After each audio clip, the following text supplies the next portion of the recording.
Eu sou o Alex. Eu sou a Luciana. Eu sou o Marcelo. E este é o especial do Estilingue. Nós atiramos a primeira pedra. Especial Michael Crichton, parte 1, O Enigma de Michael Crichton. Ele escreveu o livro que deu origem ao filme O Parque dos Dinossauros. Ele é o criador da série Plantão Médico. E era um dos maiores defensores do pensamento cético e do método científico. Estamos falando de Michael Crichton. O cara que mudou como assistir filmes. O cara que mudou a ficção científica e os thrillers, desenvolvendo um estilo literário chamado techno-thriller. E era bom demais. Muito bom. Infelizmente, né? Esse especial é tão grande, Michael Crichton escreveu tantos livros e produziu tantos filmes, dirigiu alguns filmes, que nós vamos falar em duas partes sobre ele. Duas partes, exatamente. De tanta coisa que tem. Bom, quem é John Michael Crichton? Também conhecido como Michael Crichton. Ele era um cara de mais de 2 metros de altura, que nasceu em Chicago, Illinois, no dia 23 de outubro de 42 e nos deixou dia 4 de novembro de 2008. Faz muita falta, né? Chocante pra caramba. Foi. Pra mim foi um choque, especialmente porque ninguém sabia que ele estava doente. Ele morreu de câncer na garganta, é isso, Luciano? Não lembro. Foi alguma coisa assim, não lembro. Só que ele não tinha divulgado. Ele sempre viveu uma vida muito reservada. Foi uma surpresa quando ele morreu, porque ninguém nem sabia que ele estava doente, cara. Foi um choque, assim, foi inesperado. O Marcelo sempre falou isso, né? Que ele depois que aconteceu isso, ele falou que o Marcelo falou assim, ele sempre viveu uma vida tão reservada, que o choque foi potencializado, na verdade, né? Exatamente. Quando ele morreu, quando ele nos deixou, ele realmente pegou todo mundo de surpresa. E a gente sempre esperava... esperava... Ele produziu, né? O que ele já produziu é absurdo, né? A gente sempre esperava o próximo livro, né? De repente não vai ter mais. Que ele sempre demorava muito para lançar livros. A gente vai ver aqui na nossa listagem que ele leva 3, 4, 5 anos para lançar um livro. Porque a pesquisa dele era muito profunda. Quando você lia um livro dele, você tinha certeza que ele sabia exatamente e profundamente sobre tudo que ele estava falando. Seja medicina, seja investigação policial, seja biologia, física quântica. Não era aquela cultura de verniz, né? O cara ia a fundo mesmo, né? E que depois ele criou um gênero chamado techno-thriller. Ele criou assim, não foi ele, né? Muito foram copiado, críticos, né? Foram críticos que desenvolveram essa ideia, que é um thriller tecnológico, né? Uma história de suspense e ação tecnológica. Ele começou com a boa e velha ficção científica. Ele escreveu em 69 O Enigma de Andrômeda. Nossa. Esse eu acho que foi o 2º ou 3º livro dele, eu não me lembro. Que eu tinha lido, a Luciana falou, você tem que ler esse cara. Aí ela me deu o Parque de Dinossauros. Eu logo fui ler a continuação, que é O Mundo Perdido. Foi a única continuação que ele escreveu. Aí depois eu fui num sebo lá em Franca, no Sebo Almanac. Fui procurar, perguntei pro cara, você tem livro do Michael Crichton? Ele falou, tá aqui, ó. Aí tinha um monte. E o mais de cima era O Enigma de Andrômeda. E era o livro mais fino. Porque eu não ia ter tempo de ler naquela semana, porque ia ter prova, não sei o que. Eu falei, mas eu preciso ler. Peguei o mais fino dele. O Enigma de Andrômeda. Eu devo ter lido em 3 dias, cara. Nossa. De tão bom que é o livro. É muito bom. E outra coisa, o Enigma de Andrômeda, ele marca uma das principais características do Michael Crichton, que é acabar o livro de uma vez, né? Ai, caramba. Os livros dele caem no precipício, eles não acabam, né? É assim, vem vindo e acabou. Da mesma forma como ele, né? O Júlio Verne, que todo mundo deve ter lido alguma coisa de Júlio Verne na vida, o Júlio Verne também tem esse tipo de problema, né? Quem já leu o Júlio Verne... Não sabe acabar os livros. Exatamente. Né? Chega uma hora assim, eu quero, nossa, tá acabando papel, alguma coisa assim. Tem que decidir em três folhas. E o Marcelo tem uma teoria, né? Teoria não, né? Na verdade, o Michael Crichton, o Michael Crichton, ele já afirmou uma vez se inspirar em vários autores para escrever, para ter ideias de como escrever e tal.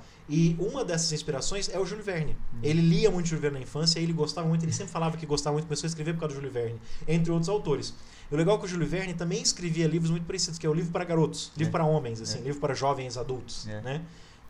Porque tem muita ação, mas ao contrário do Júlio Verne, o Michael Crichton põe muito protagonista mulher. Exatamente. E os protagonistas geralmente eram geniais. Dificilmente o Michael Crichton usa um protagonista que não é um gênio em alguma área, né? Das características dele. Mas sobre o Enigma de Andrômeda, a história recentemente foi adaptada pelo Sci-Fi Channel numa minissérie em 2 episódios, que você pode achar o DVD facinho. Essa que eu assisti, né? Nós assistimos, eu não sei em que canal que passou, algum canal no Brasil passou. Será que foi HBO? Não lembro. Foi Sci-Fi Channel. Não, foi na época em que a gente estava com o Sci-Fi Channel liberado. Que passou aqui. Saiu nos Estados Unidos e saiu aqui muito rápido, sabe?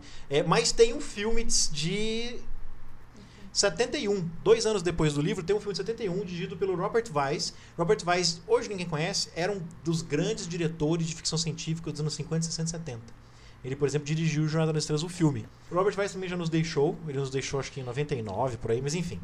Enigma de Andrômeda começa com um satélite da NASA caindo na Terra Isso. e trazendo algum tipo de micro-organismo que está matando as pessoas. O livro começa como uma história de terror. Sabe aqueles começos de história do Stephen King, do melhor estilo de Stephen King, ou então história de zumbi, assim? Começa muito bom. E aí depois vai pro lado científico e melhora. Porque aí são 4 cientistas são selecionados para poder ir para um complexo subterrâneo que está em cima Tipo, de uma bomba atômica. Área 51, né? É, umas coisas assim. Para investigar Espírito Santo. que micro-organismo é esse, de onde veio. E o drama todo é bastante científico, mas ele passa a parte técnica de maneira emocionante. Ele descreve em detalhes porque eles têm que se esterilizar. E como é que você esteriliza o corpo humano, né, cara?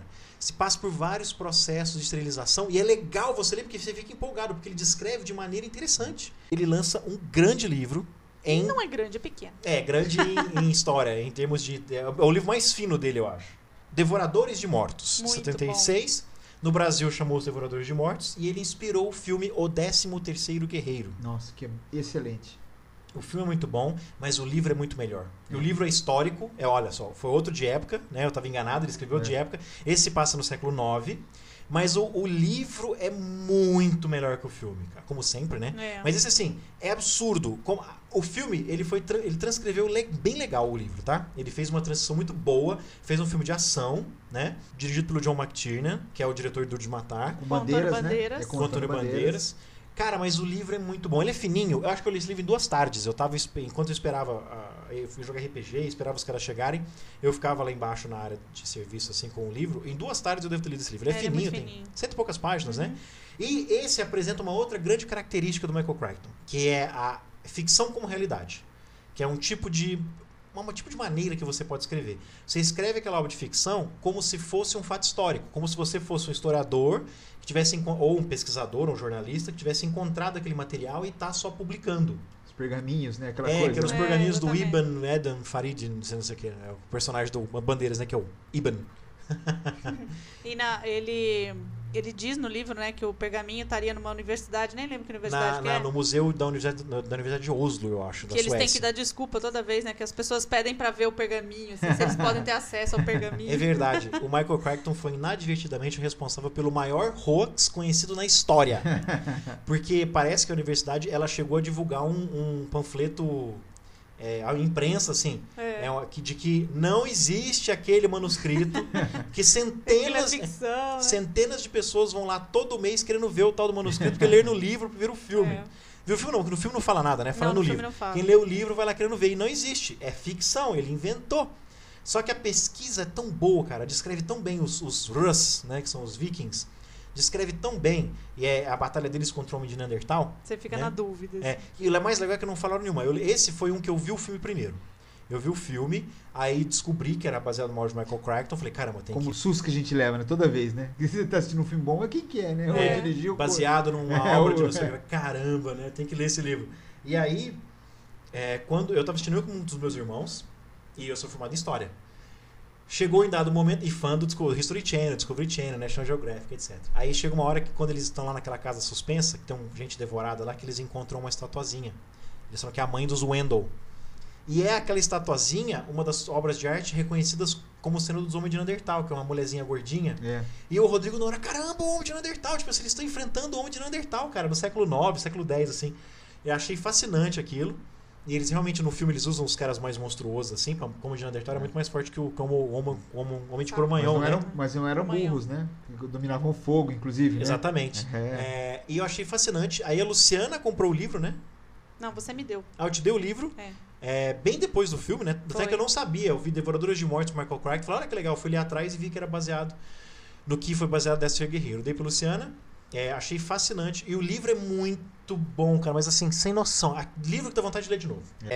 Terminamos aí a década de 80 com Michael Crichton. Fomos de 68 até 87. E vamos na parte 2 começar já falando do livro do Blockbuster Parte de Dinossauros, que foi de 90. Né? Isso fica para a segunda metade da obra e da vida de Michael Crichton. Fica para a parte 2.